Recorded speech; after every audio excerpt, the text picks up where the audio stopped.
ஹரிஷ் துரைராஜ் டைரக்ஷனில் அர்ஜுன் தாஸ், ஆனாபென், யோகி பாபு, வடிவுக்கரசி, சாக்ஷி வைத்யா, விடிவி கணேஷ், ராதா ரவி, அருள்தாஸ் நடிச்சு இப்போ தேட்டர்ஸில் ரன் ஆகிட்டு இருக்க கிரைம் காமெடி ட்ராமா தான் கான் சிட்டி. அர்ஜுன் தாஸ், ஆனாபென், யோகி பாபு, வடிவுக்கரசி 4 பேருமே ஒன்ஸ் அப்பான் அ டைம் நேர்மையாக இருந்தவங்க தான்.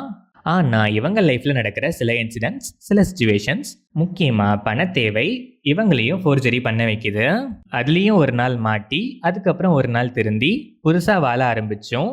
சில காலத்துக்கு அப்புறம் அகெயின் ஃபோர்ஜரி ரூட்டில் போகிற மாதிரி ஒரு சுச்சுவேஷன் எல்லாருக்குமே வர, அதுக்கப்புறம் நடக்கிற இன்சிடென்ட்ஸ் தான் கான் சிட்டி. இந்த படத்தோட run time 2 hours and 32 minutes. படம் ஆரம்பிச்சது டீசெண்டாகவே ஸ்டார்ட் ஆச்சு. போக போக ஹியூமர் அங்கங்கே நல்லாவே கிளிக் ஆச்சு.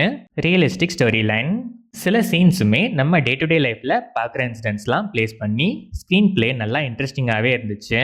அங்கங்கே கொஞ்சம் லேக்ஸ் இருந்தாலும் ஃப்ரீக்வெண்ட் இன்டர்வல்ஸில் சில காமெடிஸ் நல்லாவே கிளிக் ஆகிறதால ஃபர்ஸ்ட் ஆஃப் பெருசாக போர் அடிக்காமல் ஃபேர்லி என்டர்டெய்னிங்காகவே இருந்துச்சு. Pre interval to interval block stretch இம்ப்ரெசிவாக இருந்துச்சு. செகண்ட் ஹாஃப் அதுக்கப்புறம் ஒரே பாயிண்ட்டை வச்சு தான் ட்ராவல் ஆகுது. அது கொஞ்சம் சில இடங்களில் ட்ராகியாக ஃபீல் ஆச்சு. ஒரு சில எலமெண்ட்ஸ் கொஞ்சம் கிரிஞ்ச் ஃபீல் கொடுத்துச்சு. லாஜிக்கலி கன்வின்சிங்காக இல்லை, ஸ்டில் கிளைமேக்ஸ் டீசெண்டாகவே இருந்துச்சு. Arjun Das as usual calm and settled performance. Emotional சீன்ஸ்லையும் நல்லாவே ஸ்கோர் பண்ணியிருக்காரு. ஆனாபென்க்குமே ஈக்குவலான ஸ்கோப் நல்லாவே பெர்ஃபார்ம் பண்ணியிருக்காங்க.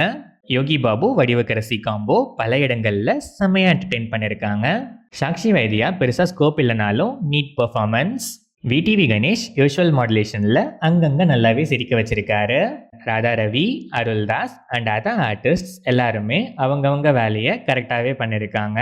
Technical aspects of the film, cinematography, colour grading, camera angles எல்லாமே நல்லாவே இருந்துச்சு. சாங்ஸ் அண்ட் பேக்ரவுண்ட் ஸ்கோருமே டீசெண்டாகவே இருந்துச்சு. எடிட்டிங் பேட்டர்னுமே பக்கா. ஓவராலாக பார்த்தா ரியலிஸ்டிக் ஸ்டோரி லைன், சில இடங்களில் லாஜிக்கலி கன்வின்சிங்காக இல்லைனாலும் சினிமேட்டிக்காக என்டர்டெய்னிங்காகவே இருந்துச்சு. ஹியூமர் நல்லாவே ஒர்க் ஆகிருக்கிறது இந்த படத்துக்கு மிகப்பெரிய ப்ளஸ். ரியலிஸ்டிக் சீன்ஸுமே நல்லாவே கிளிக் ஆகிருக்கு. எமோஷனல் கனெக்டுமே நல்லா இருக்குது. சில இடங்களில் ட்ராக் பண்ணதும், ஆர்டிஃபிஷியலாக சில எலமெண்ட்ஸ் பிளேஸ் பண்ணதும், அங்கங்கே சில லேக்ஸும் தான் மைனஸ். இதெல்லாம் அவாய்ட் பண்ணி ஸ்க்ரீன் பிளே இன்னும் கொஞ்சம் டைட்டாக ப்ரெசென்ட் பண்ணியிருந்தா இன்னுமே பெட்டராக வந்திருக்கும்.